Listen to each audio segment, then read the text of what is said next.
ازاي ان انا اعمل سوات اناليسز لشركة واغير المسار بتاعها من الخسارة للمكسب، او ان المبيعات تكون متراجعة ابدأ ان انا اغير ده واخلي المبيعات تزيد.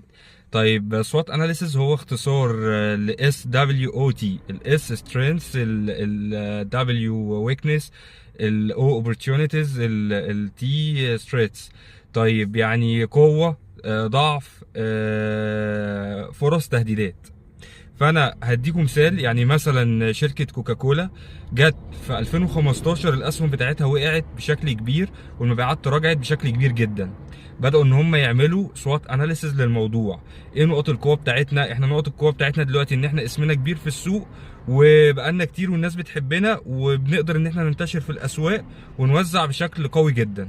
طيب ايه بقى نقط الضعف والتهديدات اللي كانت موجوده بقى في 2015؟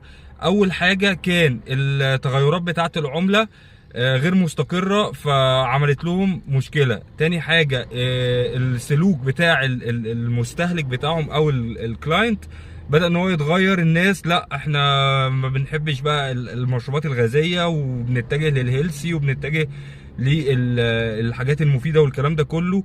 بقى في شركات منافسه كتير جدا. طيب بدأوا ان هم يشتغلوا على ده ازاي؟ اول حاجه استغلوا نقط القوه بتاعتهم، ان هم بداوا يعملوا ماركتنج قوي قوي، واستغلوا البراند نيم وينزلوا يغرقوا الاسواق. بداوا ان هم يعني ينوعوا في المنتجات، يعملوا منتجات شوجر فري، زيرو شوجر، دايت، الحاجات دي كلها. فيعني ده كله طبعا عشان خاطر يبداوا ان هم يشتغلوا على كل الفئات. عملوا حاجات فئات سعريه مختلفه جدا عشان برضو يستهدفوا اكبر شرائح ممكنه من الفئات. وبالتالي المسار بتاع الشركة كله اتغير بشكل كبير جدا، والمبيعات بدأت ان هي تزيد.